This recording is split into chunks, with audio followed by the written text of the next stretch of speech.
그녀를 믿을 수 있을까? 아니면 이미 모든 게 거짓이었을까?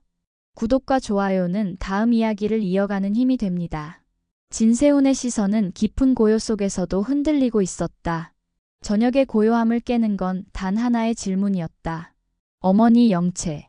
저보다 더 마음에 들어 하셨잖아요. 한혜라는 찻잔을 내려놓으며 짧게 숨을 내쉬었다. 아드님, 아직 마지막 테스트가 끝나지 않았을 뿐이에요. 그녀의 목소리는 냉철했고 그 속엔 냉기보다 더 매서운 계산이 숨어 있었다. 진세훈은 미간을 찌푸렸다. 테스트요? 그래요. 사람은 궁지에 몰려야 본 모습이 드러나거든. 헤라의 눈빛은 마치 실험실의 유리병 속 생명체를 바라보는 과학자 같았다. 그때 방문이 열리고 진태석이 들어왔다. 테스트라니 대체 또 무슨 소리를 하는 거야? 그의 말투는 부드럽지만 목소리 속에는 피로와 짜증이 섞여 있었다. 헤라는 곧장 시선을 그에게 돌렸다. 회장님, 그 아이 계속 뭔가 나와요. 단정하기엔 뭔가 석연치가 않아요. 진태석은 의자에 앉아 팔짱을 끼고 천천히 그녀를 바라봤다. 헤라 씨, 자네도 알잖아. 세훈 결혼이 단순한 집안 행사가 아니라는 걸. 그녀는 짧게 웃었다. 그래서 더 완벽해야죠. 흠 하나 없이. 그 완벽이 누굴 위한 완벽이지? 태석은 낮게 내뱉었다. 그 질문에 잠시 정적이 흘렀다. 헤라는 눈빛을 내리깔며 대답했다. 우리 가족을 위한 겁니다.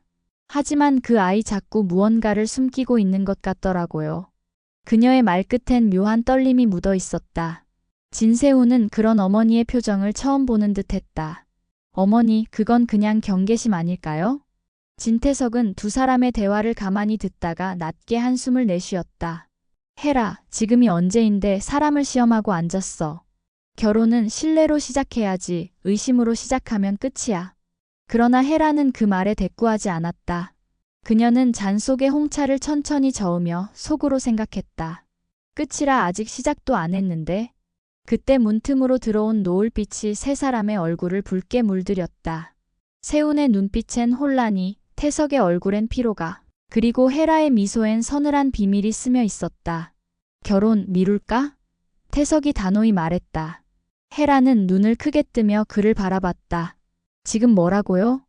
확신이 없다면 진행할 수 없지. 더 지켜보는 수밖에. 그 순간 세훈은 조용히 자리에서 일어났다. 두 분 다 영채를 너무 몰라요. 그녀는 그런 사람 아닙니다. 그가 방을 나서자 헤라의 얼굴이 단단히 굳었다. 태석은 그 뒷모습을 보며 천천히 담배를 꺼내 들었다. 헤라 씨, 제발 멈춰. 이번엔 자네가 틀릴 수도 있어. 그 말에 헤라는 고개를 숙이며 짧게 웃었다. 틀릴 리가 없어요. 제 본능은 언제나 정확했어요. 붉은 와인 한 모금을 삼키며 그녀는 혼잣말했다. 끝까지 가보죠. 차정원은 빗방울이 흘러내리는 창문을 바라보다 천천히 숨을 내쉬었다. 테이블 위에는 아직 마시지 않은 커피가 식어 있었다. 그녀의 손끝은 미세하게 떨리고 있었다. 문이 열리고 주하늘이 들어섰다. 하늘은 거실에 들어와 소파에 앉았다. 정원아, 나는 거짓말이 늪이 되면 안 된다고 생각해. 정원은 손끝으로 자신의 반지를 만지며 낮게 말했다. 그래서요. 더 복잡하게 꼬이기 전에 정리할게요. 정리? 하늘이 눈을 좁혔다. 이 모든 걸요. 하늘은 그 말을 듣고 잠시 말이 막혔다. 정원이 입술을 깨물며 이어 말했다. 처음엔 단지 부탁 때문이었어요. 하지만 이제는 이 생활이 내 일부가 된 것 같아요. 숨을 쉬는 것도 웃는 것도 다 거짓처럼 느껴져요. 그녀의 눈가에 서린 눈물이 떨어지자 하늘이 조심스레 손을 내밀었다.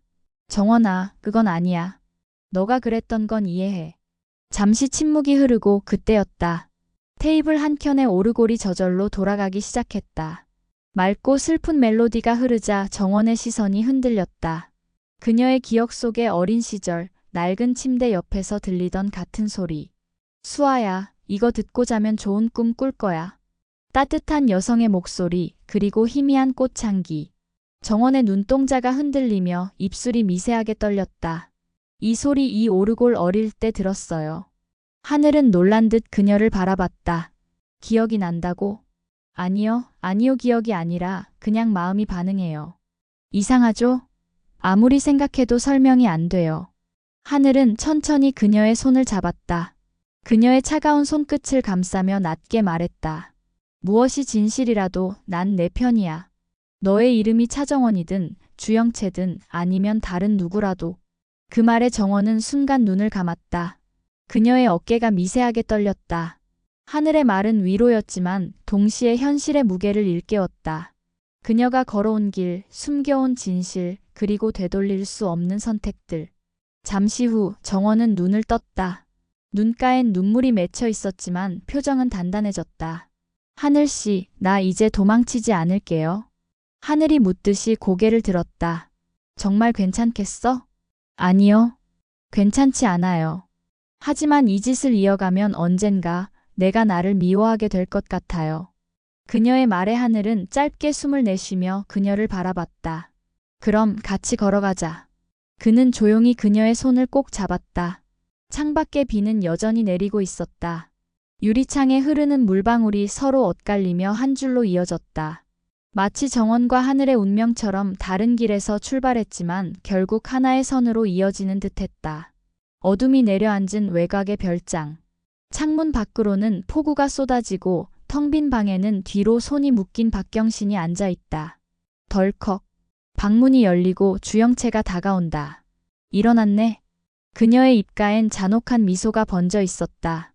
박경신은 고개를 천천히 들었다. 주영채, 넌 대체 언제까지 이 짓을 할 거야? 그녀는 비웃었다. 이 짓? 네가 날 이렇게 만든 거야. 사랑한다고 했잖아. 죽어도 함께라며. 이제 그만하자. 아님 내가 죽어야 끝나? 그녀의 눈동자가 순간 흔들렸다. 그러나 곧 선명한 미소로 변했다. 끝나? 아니. 너한테 끝은 없어. 난 이미 널 12번은 더 죽였거든. 그녀는 그의 턱을 움켜쥐며 속삭였다. 매일 밤마다 네가 날 떠났던 순간을 다시 죽였어. 그게 내가 살아있는 유일한 이유야. 박경신의 눈에 고통이 스쳤다. 넌 미쳤어. 그래, 나 미쳤어. 그녀는 웃음을 터뜨렸다. 사랑 때문에 미친 거야. 너 같은 쓰레기를 사랑한 죄로. 그녀는 서랍에서 뭔가를 꺼냈다. 낡은 사진 한 장. 둘이 함께 찍은 오래된 폴라로이드. 사진 위에는 칼로 긁은 흔적이 있었고 박경신의 얼굴엔 십자가 모양의 자국이 새겨져 있었다. 그녀는 그걸 그의 얼굴에 들이밀며 중얼거렸다. 이젠 이 사진처럼 될 거야. 너도 나도 영원히 망가져야 해. 박경신은 힘겹게 몸을 움직이며 속삭였다. 영채야, 제발 그만해. 그 말에 그녀의 눈동자가 미세하게 흔들렸지만 곧 차가운 분노가 그 자리를 덮었다. 그녀는 그의 멱살을 움켜쥐고 벽에 밀쳤다. 이젠 내 차례야. 네가 나를 죽였으니까 이제 내가 널 죽이는 게 공평하지 않겠어? 널 죽이고 나면 나도 자유로워질 거야. 주영채가 그의 목을 조르기 시작했다. 손끝에서 힘이 서서히 들어가며 그의 숨이 거칠게 끊어졌다. 박경신은 간신히 숨을 토하며 낮게 중얼거렸다. 넌 자유로워질 수 없어. 그 말이 끝나자 주영채의 손이 멈칫했다. 그리고 툭 마이너스. 주영채가 손을 놓고 박경신이 옆으로 쓰러지는 소리. 그 모습을 보고 주영채는 몸을 돌려나간다. 그 시각 한 남자가 문틈 사이로 고개를 내밀더니 조심스레 주변을 살핀다. 바로 노민구였다. 감금이라 해도 이곳은 지옥 같지는 않았다. 냉장고에는 음식이 있었고 문은 잠기지 않았다. 하지만 그에게 주어진 자유는 감시 속의 자유였다. 눈에 보이지 않는 족쇄, 그것이 공난숙의 방식이었다. 노민구는 거울 앞에 서서 자신을 바라봤다. 수염이 덥수룩하게 자라 있었고 눈 밑은 짙은 그림자로 물들어 있었다. 그는 낮게 중얼거렸다. 이게 다 차정원 때문이야. 그의 눈빛이 서서히 광기로 물들어갈 즈음 문 밖에서 코 고는 소리가 들려왔다. 비서구실장이었다. 탁자 위엔 반쯤 비워진 와인병이 비틀거리듯 놓여 있었다. 노민구의 입가에 희미한 미소가 번졌다. 그는 조용히 걸음을 옮겼다. 문 손잡이를 천천히 돌리고 숨을 죽이며 발끝으로 걸어나갔다. 복도를 벗어나 마당으로 향하자 비 내린 흙 냄새가 그를 맞았다. 이제 끝이야. 그는 그렇게 속삭이고는 빗속으로 몸을 던졌다. 그 시각 공난숙의 사무실. 벽에는 3개 각국의 미술품이 걸려 있고 그녀는 붉은 와인을 천천히 잔에 따르고 있었다. 그러나 그 여유는 오래가지 않았다. 문이 벌컥 열리며 구실장이 허둥지둥 들어왔다. 회장님, 큰일입니다. 노민구가 사라졌습니다. 와인잔을 들던 난숙의 손이 멈췄다. 뭐라고? 아무래도 몰래 빠져나간 것 같습니다. 제가 잠깐 술을 잔이 바닥에 떨어지며 산산이 부서졌다. 그녀는 천천히 자리에서 일어섰다. 술을? 죄송합니다, 회장님. 잠깐 긴장이 풀려서. 그녀는 비틀거리며 서 있는 구실장을 바라보다가 갑자기 와인병을 집어들었다. 병 안에 붉은 액체가 살짝 흔들렸다. 이깟 와인에 취해서 그녀는 한 발 다가가며 낮게 중얼거렸다. 쥐새끼 같은 놈을 놓쳐? 순간 와인이 구실장의 머리 위로 쏟아졌다. 붉은 액체가 흘러내리며 마치 피처럼 그의 얼굴을 타고 떨어졌다. 공난숙의 눈빛은 얼음처럼 차가웠다. 그녀는 낮고 서늘한 목소리로 말했다. 내가 누구인지 잊었나? 공난숙이야. 이 세상에 놓친다는 말은 내 사전에 없어. 구실장은 머리카락에 묻은 와인을 닦으며 고개를 숙였다. 바로 찾아오겠습니다, 회장님. 그러나 난숙은 이미 창가로 걸어가 있었다. 그녀는 비 내리는 창밖을 바라보며 중얼거렸다. 그놈 찾아오면 박경신이랑 똑같이 묶거나. 그녀의 말에 구실장은 몸을 떨며 고개를 숙였다. 예, 회장님. 그리고 멀리 젖은 길 위를 터덜터덜 걷는 한 남자의 그림자. 노민구. 그는 젖은 머리카락을 쓸어 올리며 어딘가로 향한다. 그의 입가에 피식 미소가 번졌다. 이제 내 차례야. 비 내리는 밤, 젖은 신발이 현관 앞에 멈춰 섰다. 차정원의 집 초인종이 울리지도 않았는데 문이 천천히 열렸다. 그 문틈 사이로 스며든 그림자 하나 노민구였다. 그는 마치 이 집의 주인이라도 되는 듯 천천히 거실로 들어섰다. 젖은 머리에서 빗물이 뚝뚝 떨어지고 그의 손엔 어디선가 주워온 듯한 흙 묻은 우산이 들려 있었다. 좋은 집이네. 그는 비아냥거리며 말했다. 백조답게 살아보는 건가? 그 순간 부엌 쪽에서 인기척이 났다. 정원이 놀라며 걸어 나왔다. 너 여긴 어떻게 왔어? 그녀의 목소리는 떨리고 있었다. 노민구는 피식 웃으며 가까이 다가왔다. 왜, 반가워서 놀랐어? 아니면 내가 아직 살아있어서? 정원은 한 걸음 뒤로 물러섰다. 이게 무슨 짓이야? 이 시간에 이렇게 들이닥치면. 백조인 척하지 마.